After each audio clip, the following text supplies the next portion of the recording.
He's a rational investor, dividend digester. Saves some of his paycheck just like all his ancestors. Him looking for high yields, that's never the case. He's seeking 6% return. Slow and steady wins the race. We pay our debts in our currency that might be unfurled if it's no longer the reserve currency of the world. Confidence in the dollar is permanent. Just ask any scholar. People are exchanging their dollars for dog money. Dog money? Dog money. Dog money.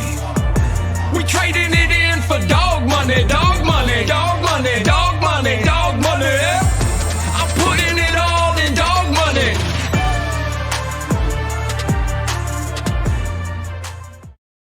Yes, indeed. Some people are putting all their money into dog money. Welcome to Satoshi's Bitcoin Chart Show.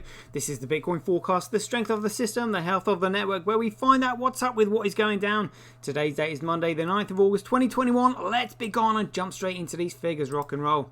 So starting from left to right, we've got Coolcoin, which is BTC, the SegWit protocol, centrally owned and controlled by Blockstream. We've got Bcrash, which is centrally owned and controlled by Blockstream, by Roger Ver and his crony mates.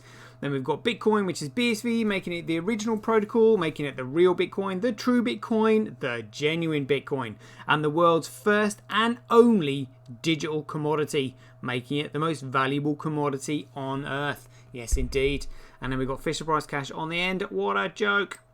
So let's have a look at all these figures on Coolcoin then. So we've got hash rate 98.1, network nodes 93.6, transactions 31.6, and block size 1.8. Absolutely hilarious.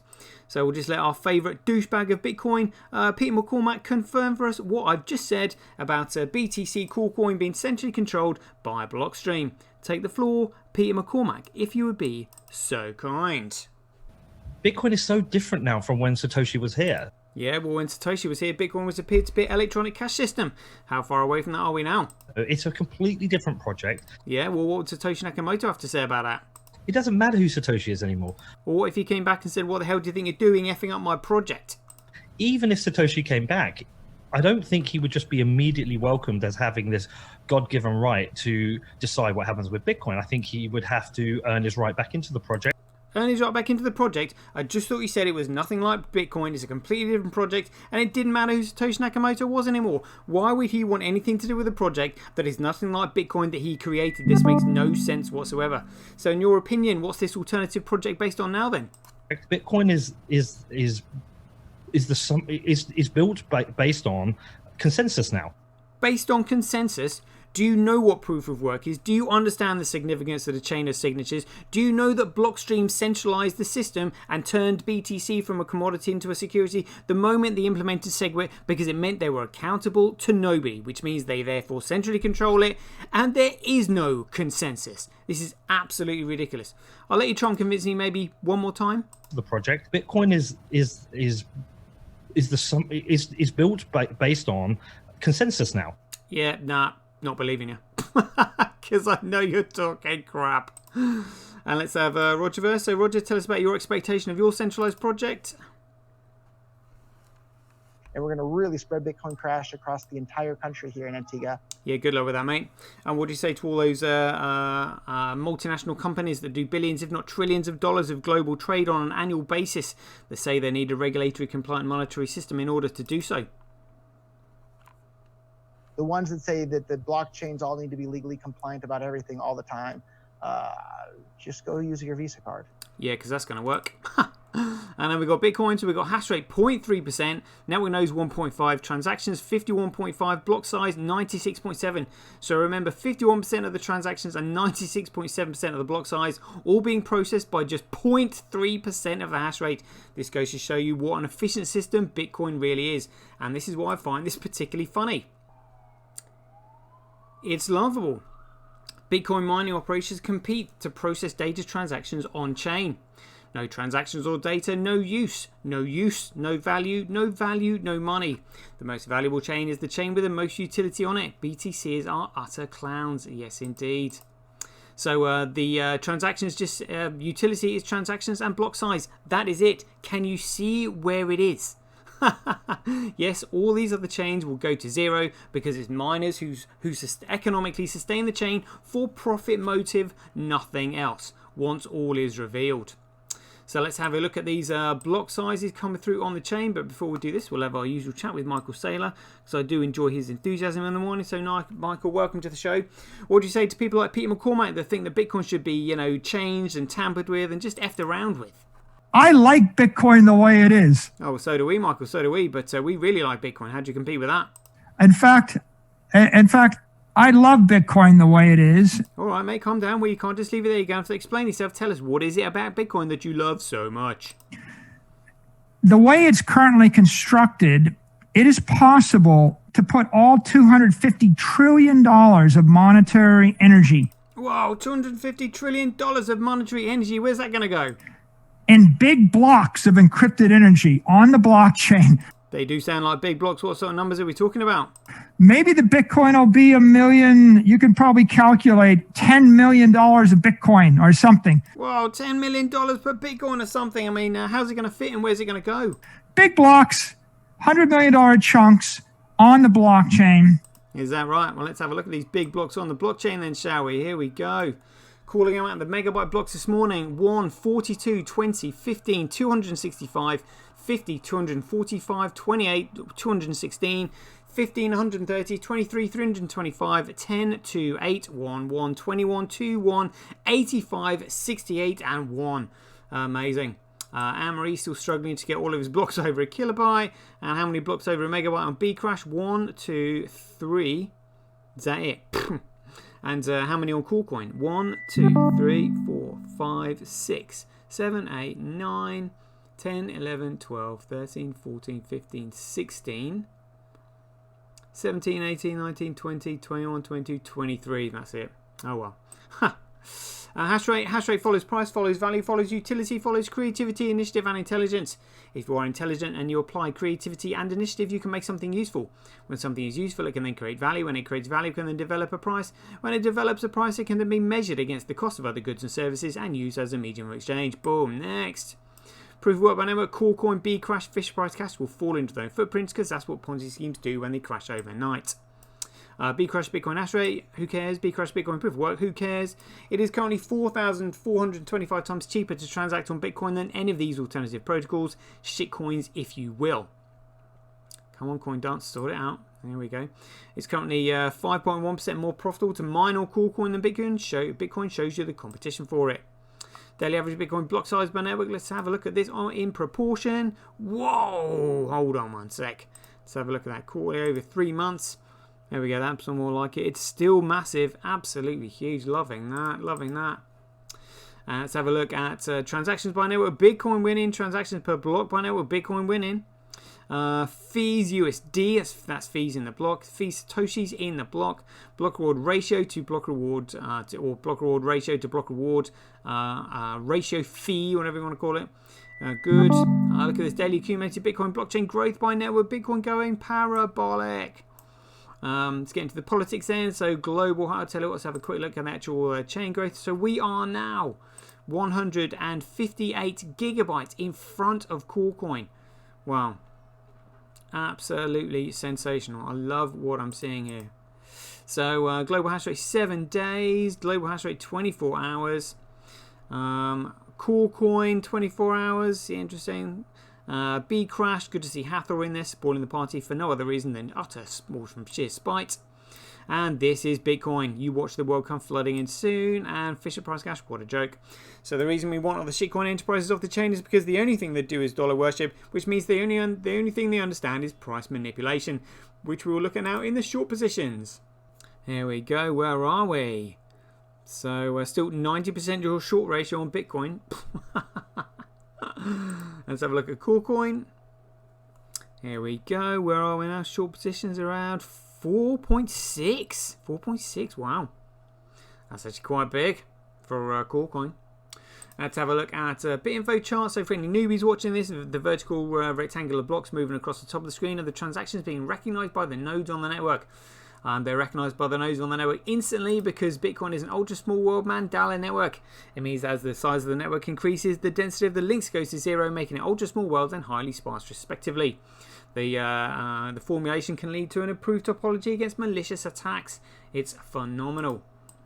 So once they're recognized instantly, the moment they're broadcast, they're then thrown into the memory pool, which is where they're competed for by miners and payment processors in order to create a block, put the transaction within a block, and then place the block on the blockchain, which is when they're rewarded with a Coinbase data, otherwise known as the block reward, otherwise known as freshly minted Bitcoin.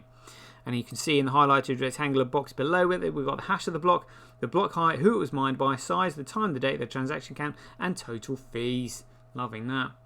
And do you honestly think a fantastic network like this was meant to do 7 transactions? Or would you think a system like this that, BTC would have you believe that it can only do 7 transactions a second? Do you think it was meant to service and economically maintain all of this lot? Look at all these mining farms. Absolutely superb. So look at BitInfo charts. Oh, transactions going down a little bit. But we know that XRP and Ethereum are security offerings anyway.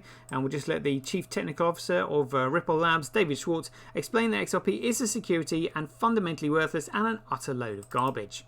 The XRP is a digital asset. It's censorship resistant. It's publicly traded. It trades on the XRP ledger. Ripple does not own or control the XRP ledger in any way. Bullshit, bullshit, bullshit. So how did Ripple then get all the XRP that it has? It has about half the supply. So just how did that particular transaction happen? Good question. How did Ripple end up with half the supply of 100 billion XRP? So the way its design works is when the ledger first began operation, the 100 billion XRP, all that will ever exist, were sort of up for grabs. And remind me to go and have a look up the economic theory of being sort of up for grabs.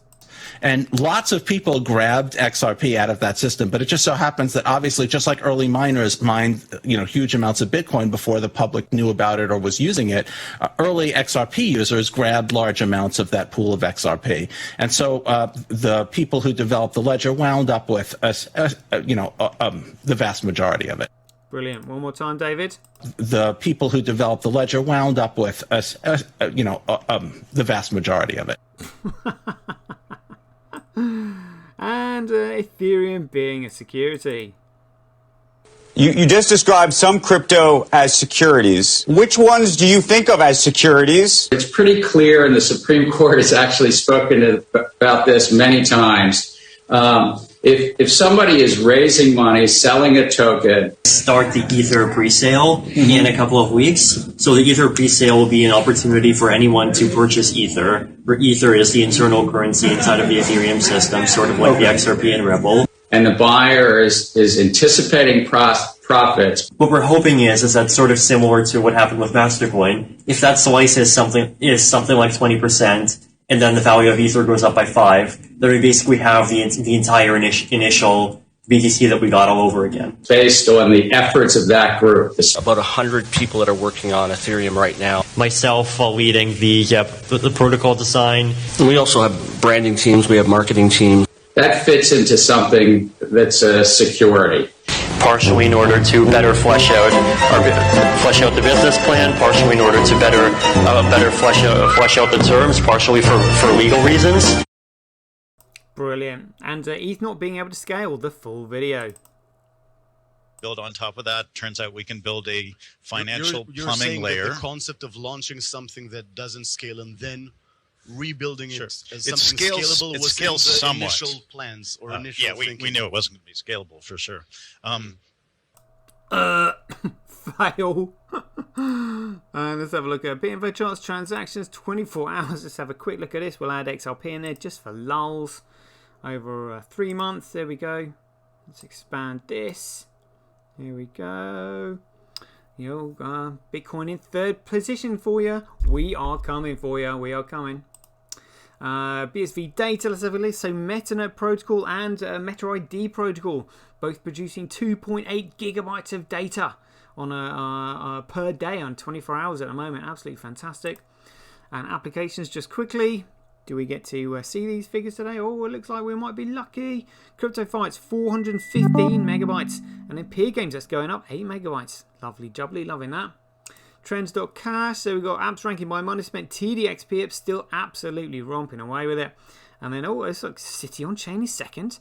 And then ReallyX in 3rd and Weebot in 4th. Wow. Apps ranking by performed actions. Oh, this has changed a little bit. Look at this.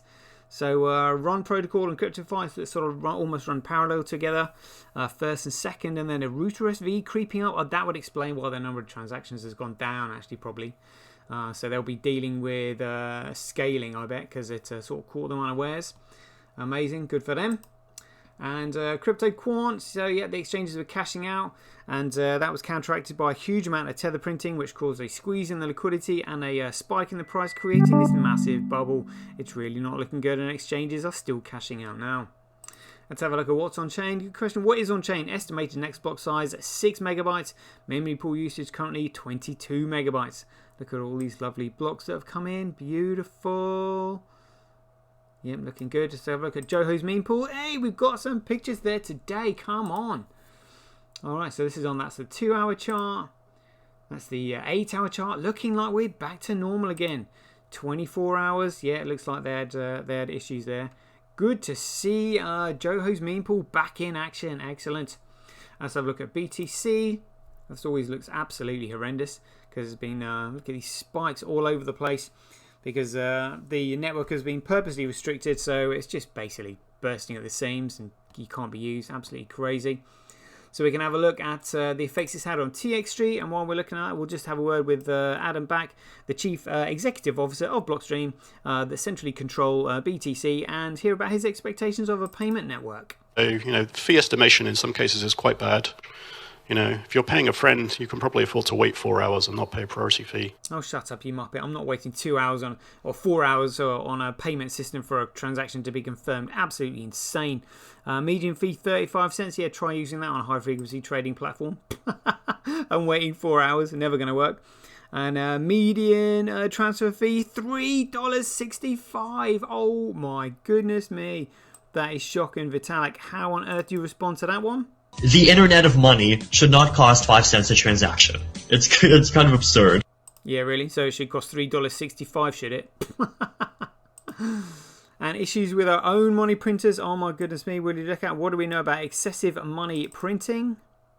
Statistical analysis has found that every time an empire begins to near its own demise, you'll find that its currency will be debased. Yeah, it's really not looking good, is it? Knowing that Bitcoin is the only thing that can save us. How are we feeling about it today? CoinGecko. 58%. That's going to change soon. That needs upvoting. Okay, let's have a look at BitPing. BitPing is the only network that runs on the Bitcoin SV network that can monitor all these other networks because it's the only network that is up 24/7, which means it can monitor the downtime of all these other networks. Here we are, so money flow per hour, 81 cents, 44 countries so far. Look at all these total jobs coming in. Look at that. Beautiful, absolutely beautiful. I love Bitcoin. And the morning run, so 24-hour trade volume, 2,264. Good, stay away from this, people. Move fast and break stuff does not mean breaking the law. Bitcoin, which is BSV, is the world's first and only digital commodity. Which means all of these other tokens are illegal security offerings and utterly worthless. We've had 275,730 purchases of Bitcoin over the last 24 hours. That's gone down a bit. Wonder what's caused that. Interesting. I'll have to find out. Bitcoin or Live Coin Watch. Let's have a look at the depth chart. So we've got 5.4 million asks versus 3.5 million bids. Price is on its way down. Wonder what's going on there. Interesting. Let's have a look at Bitcoin versus USD. Oh. That's suggesting the price is going up. Alright. Let's have a look at Coin versus USD. Oh yeah, so that's probably the huge amount of tether printing that somebody sent to me earlier this morning. Good grief. Crazy. And let's have a look at Bitcoin versus Coin. Oh, struggling. Trending sideways at the moment. Let's have a look at the entire CMC. So 45,000 for Coin. That'll be because of the $1 billion that Tether just printed going into the market, as we can see. So up 2.75%. And let's have a look at Bitcoin here. So Bitcoin is down 3.3%, $150. That's all right. I've seen it lower than that. And YouTube, my YouTube subscribers, 620. Thank you very much. Moving in the right direction. Shall we have a look at... Yeah, should we have a look at the Bitcoin SV channel? See how far we're behind? I think they're about 925. Let's have a little look. Bit of friendly competition. Never hurt anybody, did it? Here we go. Bitcoin SV channel. There we go. How many subscribers they got? 936. Come on. Still got a long way to go, but we can do it. How many followers on Streamanity? 304. Excellent. Moving in the right direction. I prefer more followers on Streamanity personally, but yeah, thank you very much. So, made 60 cents on yesterday's video. Hope you enjoyed that. And the $1.20 on the Schnorr Signatures one. Excellent. And Twitch, so $116. Try making that on Twitter. And 424 followers. Let's have a look at the Acorn Stats statistics. Where are we now? Acorn Stack, there we go. So this is over, should be like maybe 14, 15 hours ago. 15 hours ago, there we go. And 18 new users, all right, still new users, going up, good, good. And Mama Bitcoin, Ruth Easman, let's have a look at it. What do we think? 1,088, where are we? 1,087. Oh, there we go. We'll round that up to 1,088. And Arman Satoshi, let's see how he's doing. Has he got 80,000? 80,000, oh, 80.1 thousand followers. Oh, I wonder if Twitter are going to allow that to continue increasing. Fantastic. And let's have a look at stablecoin printer. Here we go. So 2 hours, it was 56 million USDC. And this was yesterday. Okay, well, let's have a look at Whalecoin printer then, because we know it's here. In fact, we'll look at messages, because I know that it was sent to me. There we go. Look at this, whale alerts. So that's probably not being printed up, or not being picked up on stablecoin print yet. But look at that, 1 billion, 1 billion USD minted at Tether Treasury. What an absolute farce that is. Good grief. Right then, people, we'll leave it there. Looks like Roger the figures. Hope you enjoyed the show. Catch you guys later. Get paid for posting your pics on Relica. Download the app now at www.getrelica.com. Get your tweet etched on Twitch, forever on the Bitcoin blockchain. Do it today at www.jointwitch.com. BuyBSV.live, the best place to buy Bitcoin SV online.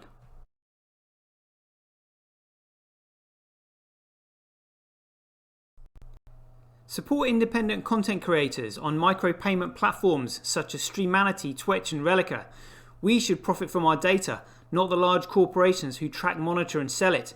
If you enjoy the Bitcoin content that I produce, please support me by heading over to www.satoshi.tv, where you can keep up to date with all the latest news, gossip and content as it's created. Thanks very much.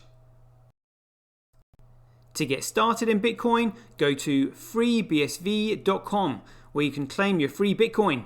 Then head over to Twitter and follow @IamSatoshi, where you can take part in his very generous and world famous free giveaways. The future of advertising meets the power of Bitcoin at Tonic Pow. Get paid for posting advertising campaigns to your social media profiles. Go to www.tonic.com